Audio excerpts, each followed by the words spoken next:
안녕하세요. 오늘은 지난 시간에 이어서 서쌤이 추천하는 심리학 책들 알아보려고 하는데요. 어떤 책들 준비하셨죠? 네, 오늘 제가 들고 온 책은 총 2권인데요. 굉장히 짧은 책 2권이어서 언제든지 쉽고 간편하게 읽을 수 있는 책이에요. 그러면 만나러 가보실까요? 첫 번째로 들고 온 책은 바로 출근길 심리학이라는 책입니다. 아침에 눈을 뜨자마자 회사를 가기 싫은 분들, 회사를 출근하면서도 이제 출근하자마자 퇴근하고 싶은 분들, 그리고 퇴근해서도 뭔가 일 생각 때문에 스트레스를 받으시는 분들, 이런 분들에게 추천을 드리고요. 꼭 직장 생활을 하지 않더라도 좀 사회생활을 하면서 좀 고통스러운 또 스트레스를 받으시는 분들, 많은 분들에게 좀 도움이 될 수 있는 책인 것 같아요. 현대인의 필수품이 되겠는데요. 그리고 되게 읽기 쉽게 쓰여져 있어서 언제든지 이제 들고 다니셔서 정말 출근길에 보셔도 될 것 같은 책인데요. 이 책에는 총 3개의 장으로 구성이 되어 있어요. 우리 첫 번째 장에서는 뭔가 우울, 불안, 분노, 공허감, 허무감 이런 다양한 이제 직장 생활에서 느낄 수 있는 부정적인 정서들, 왜 우리가 이런 정서를 느끼고 이 정서를 느낀 게 어떤 의미인지를 설명을 해주고 있고요.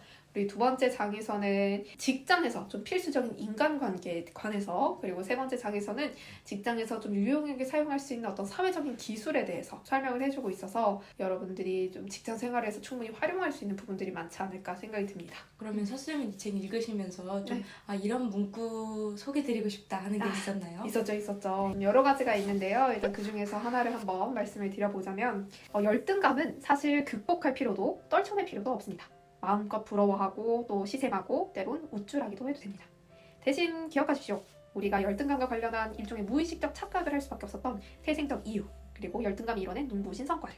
그래서 이런 열등감들 직장 생활에서도 충분히 많이 느낄 수 있을 것 같은데요. 예를 들어서는 직장 동료가 아주 끝내주는 PT를 했다 라고 했을 때 1차적으로는 그 PT를 보면서 굉장히 놀라운 감정이 들겠죠. 이렇게 잘한다고? 이런 놀라운 감정을 받으시다가 그 다음에 뒤이어서 오는 감정은 나는 저렇게 못할 것 같은데 나보다 훨씬 잘했네 하는 어떤 열등감이 2차적인 감정으로 촉발이 됩니다. 사실 우리가 기억을 하지 못해서 그렇지 우리는 누구나 열등하고 무능했었습니다. 대소변을 못 가리던 시절도 있었고요. 어른은커녕 나보다 3, 4살 많은 언니, 오빠들을 쫓아 따라가지 못하던 적도 있었고요. 그렇네요. 나는 모든 것에서 무능할 거야. 나는 다른 사람들보다 뛰어날 수 없어. 라는 어떤 이제 무의식적인, 태생적인 그 이유에서의 그 시절로 돌아가게 되고 그러면서 고통감을 느끼게 됩니다. 마치 지금의 내가 그때 무능했던 아이 같은 느낌이 들겠군요. 그렇죠. 아무것도 하지 못하는 것 같은 느낌을 받으면서 우리는 고통과 스트레스를 받게 되는데요. 그래서 이 책에서 얘기를 하고 있기로는 열등감은 당연히 우리가 인간으로서 느끼는 어떤 필요 충분 조건 같은 감정이고, 그래서 우리는 이런 열등감을 기꺼이 느껴도 되고 때로는 우쭐해도 된다. 두 번째로 가져온 책은 어떤 거였죠? 네, 다음 책은 심리학이 분노에 답하다 라는 아주 재밌는 제목의 책이고요.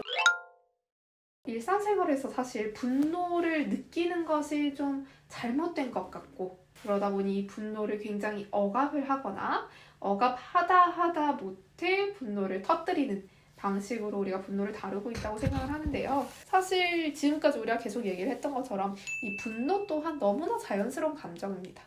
분노를 느끼지 않는다면 우리가 부당한 상황에서 항의를 할 수 없고요.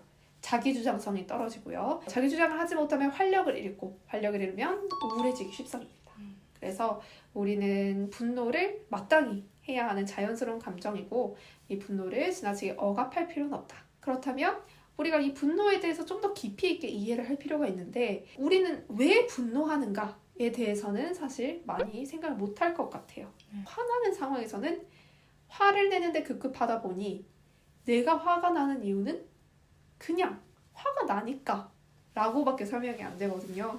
근데 이 감정의 파도가 내가 어떤 상대방이 했던 기대가 충족되지 않았기 때문일 수도 있고, 아니면 내가 옳다고 생각하는 것을 상대방이 따라주지 않았을 때, 어떤 심판의 의미로서 사용되는 분노도 있고요. 또 분노는 되게 여러 가지 감정들과 연결이 되어 있는데 분노의 이면에는 뭔가 나약함이라든지 억울함, 두려움 이런 감정들이 있을 수 있어요. 그래서 이런 나약한 감정들을 상대방이 알아주길 바라는 데서 분노를 하는 경우도 있고요. 그래서 분노는 굉장히 다양한 이유에서 나타날 수 있습니다. 그래서 우리가 이 이유를 알고 있는 것만으로도 나의 분노를 조금 더 잘 이해할 수 있고 내가 이것 때문에 지금 화가 났구나를 깨달을 수가 있게 되는 거죠.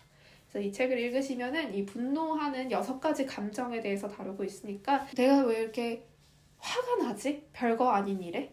또는 화나 분노 같은 어떤 강렬한 감정이 아니더라도 내가 왜 이렇게 짜증이 나지 이 순간에?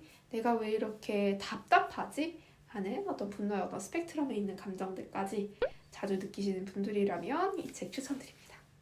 네, 오늘은 서쌤이 여러 가지 책 추천해 주셨는데요. 그래서 오늘 이 책이 좀 흥미있고 도움이 되었으면 좋겠습니다. 혹시라도 뭐 다른 뭐 궁금한 책이 있다거나 이 책 외에도 좀 읽고 싶은 추천 받고 싶은 책이 있다면 언제든지 저희 댓글창에 댓글 남겨주시고요. 우리 다음번엔 새로운 컨텐츠로 찾아뵙겠습니다. 그럼 우리 다음에 만나요.